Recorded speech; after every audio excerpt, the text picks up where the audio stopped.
Hey guys, quick note before the podcast. Hope you guys are having a great week. I just want to let you guys know that if you have any feedback, I'd really appreciate that. You guys get a hold of me on LinkedIn or my email. That's joe@codessa.io. That's I and the O at the end.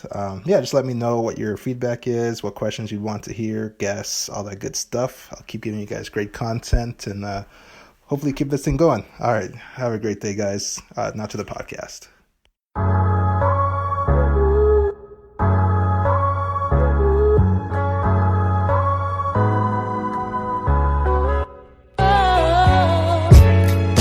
Hey business family, welcome to another episode of Joe Momoh Presents. I'm super excited to have Shane Wenzel with me today. I'll let him introduce himself. Let's get right into it. Shane. My name is Shane Wenzel. I'm president of the Shane Holmes Group of Companies here in Calgary, Alberta. Awesome, Shane. So I saw you guys celebrate your 40th anniversary recently, so I'm sure there's lots of golden nuggets between your start to the 40 years, so it'd be awesome to kind of get your insight and kind of how you got here. There's a lot. I tell you, that's surreal. I mean, you can never imagine what 40 years will look like, but boy, oh boy, it just kind of snuck up on us after all this time. Yeah. Yeah, but it was fun. We had to have a little party for for past friends and business relationships, and yeah, it was a good time being able to reminisce about how we started and where we've come to even today. Yeah. What were the kind of things you wish you knew before you started your career? Well, everybody wishes they had a crystal ball at the beginning of their career. They would make a lot less mistakes. Yeah, absolutely. But I think it's one of the things that that you take and you learn from is the mistakes you make in business, and how you react to them is what's really important. Yeah, absolutely. You're able to learn something from that, and we've learned a lot of lessons over 40 years. Oh, I bet. You look out towards empty farmers' fields, and you see potential, and in some cases it works, some cases it doesn't. Has there been any instances where adversity where you had to overcome, and what you kind of learned from that situation? I think everybody does. From where I started, I came into the company about 29 years ago, and I learned under my father. I started off as kind of the marketing assistant under him, and I mean, if you want a challenge in your career, work for one of your parents. Right. The expectations are higher than anybody, and you always aim to please. Right. You do tend to go the extra mile, but I had to learn from the ground up. But in my case, I have two very entrepreneurial parents. Right. And I was the youngest of four children. Wow. The closest sibling I had was 9 years older than me. So you can imagine, as time went on, I was the only one at home, and the kind of conversations that happened around the table with both my parents. Right. Lots of business, lots of marketing talk. Oh yeah. So you do learn a little bit by osmosis. But getting into the business, I've seen it evolve over roughly 30 years that I've been involved. It's changed a lot. It used to be you buy a lot, you build a house, you're done. Yeah.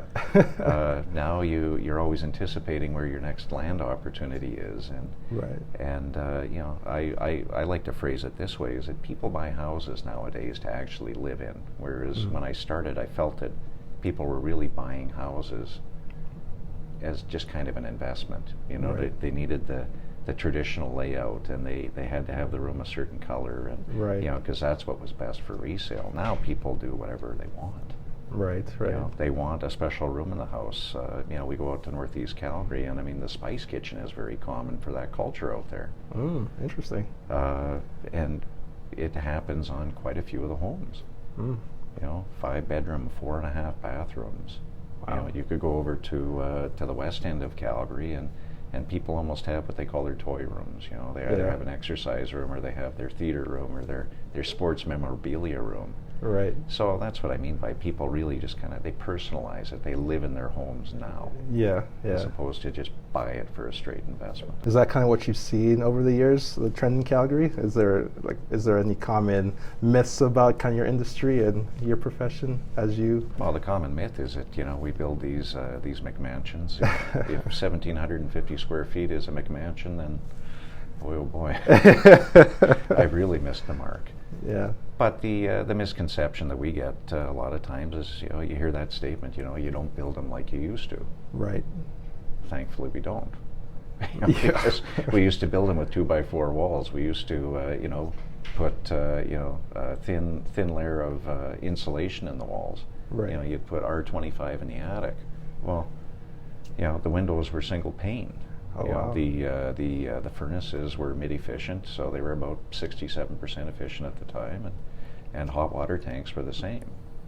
Yeah, thankfully we don't build them that way anymore because the walls are 2x6 now. Yeah. The trusses, they're engineered. The floor systems are engineered. Your walls are engineered. Wow. The wall insulation is effectively 25 in the walls. There's R50 in the attic. The hot water tanks are 94% efficient. The furnaces are 95% efficient now. Wow. So the home has really become far more efficient, more energy efficient than it was even in the past. Right. And would you say that's because of technology or just kind of? It's technology over the time. Materials have become more affordable, and there's a willingness to to want to conserve as much as you possibly can. Right. But you're always fighting that misconception. Is that you're churning these things out. It takes us about 5 months to build a typical house from start to finish. Wow, that's impressive. I know a big buzzword in the industry right now is home automation. What are your thoughts on home automation? How do you see it progressing in the future? You know what?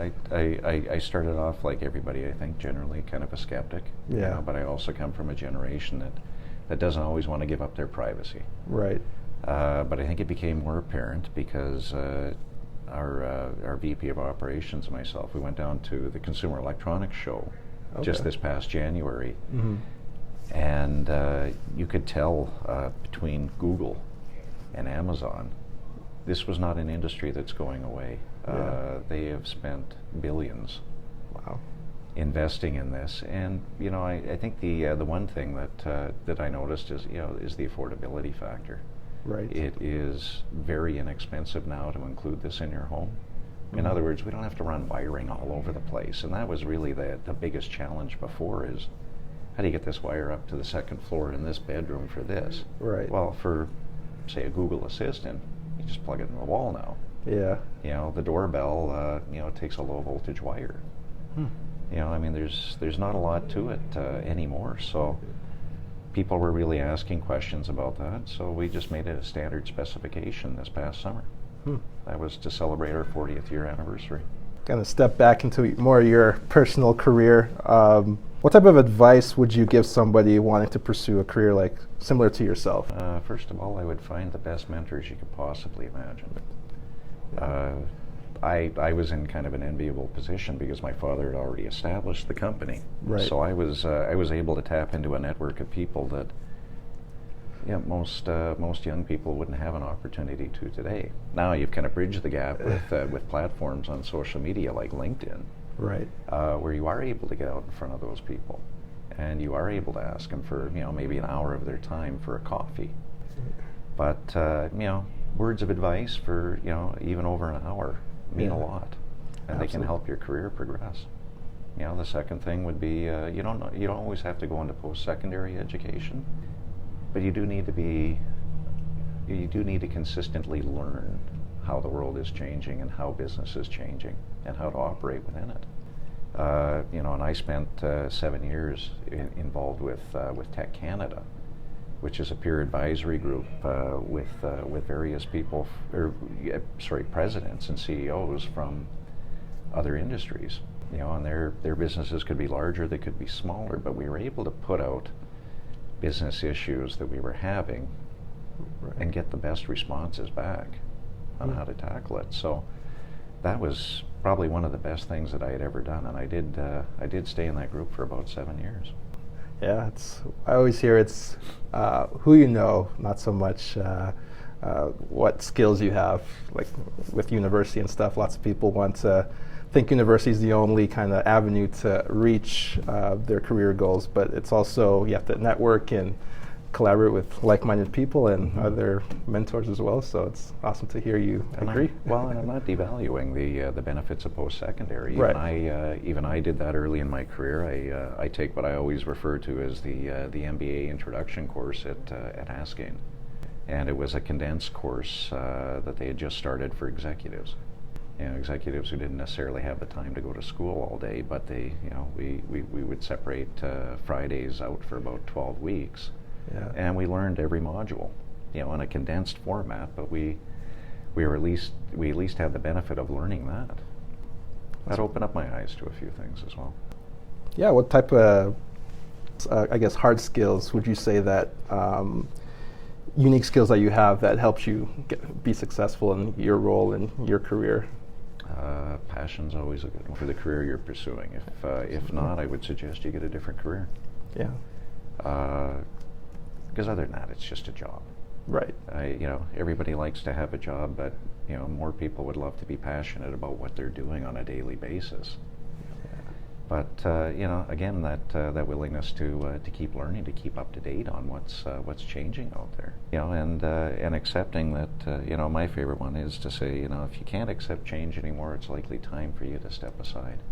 And I've seen that happen. It doesn't matter whether you're in business. You could be in politics.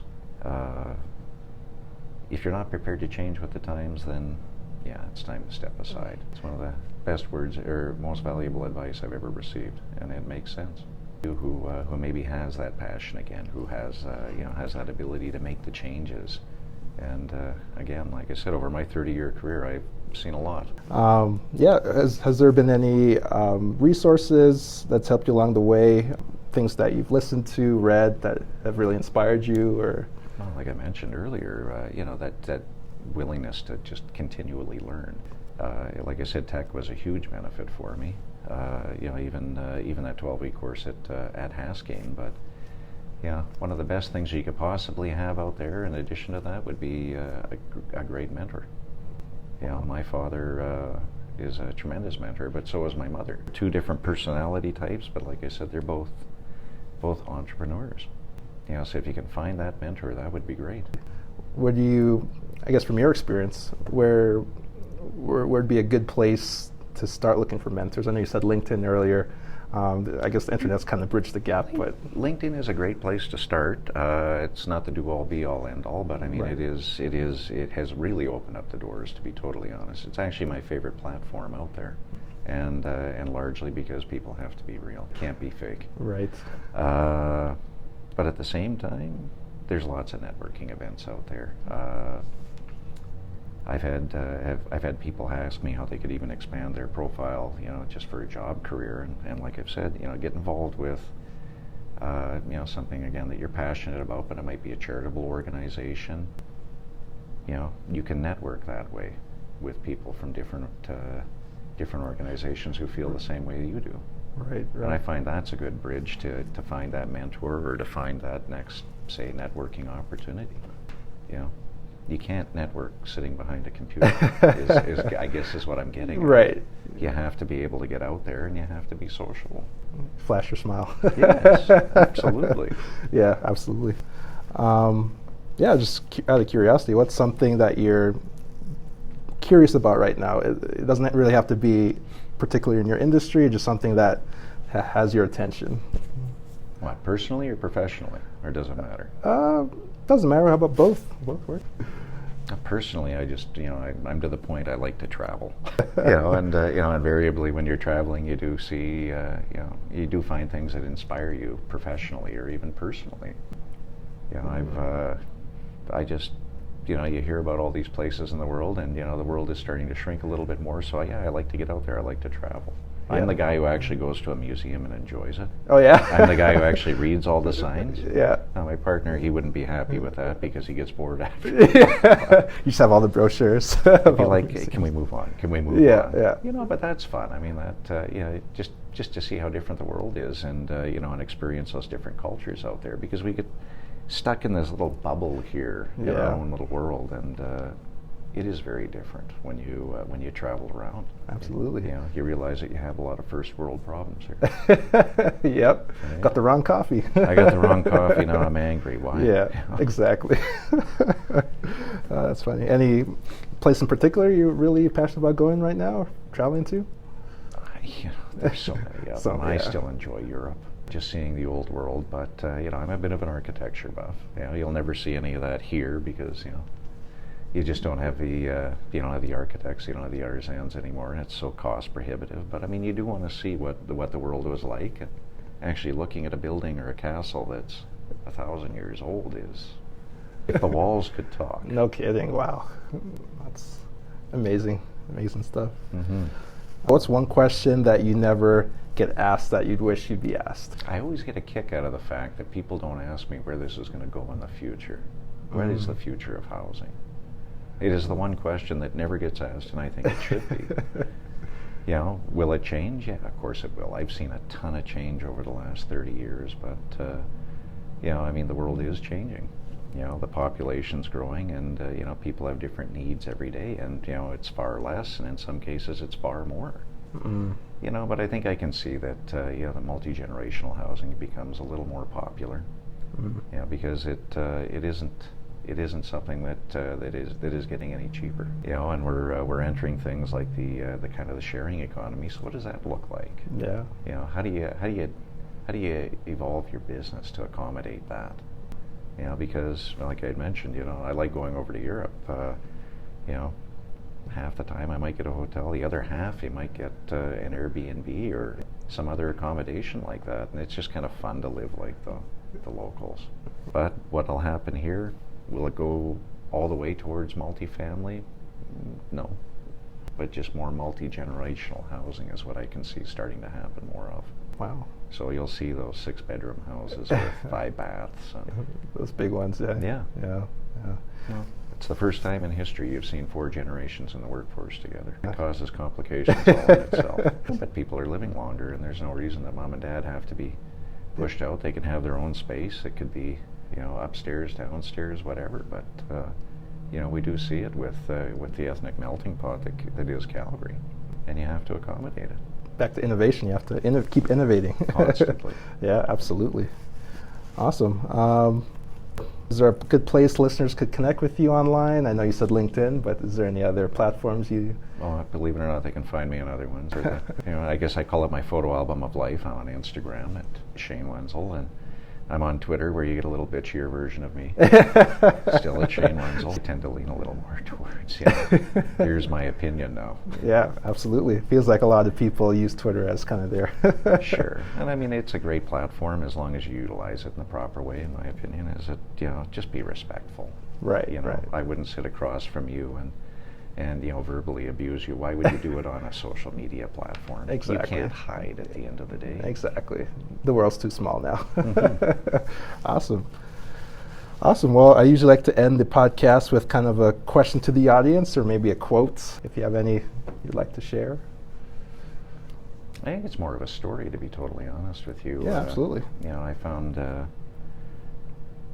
one day I was young in my career, and as a marketing assistant, I couldn't get a hold of my father, and I needed clarification on one of the ads that we had going in the paper at the time. And I finally caught up to him that evening, but it was too late.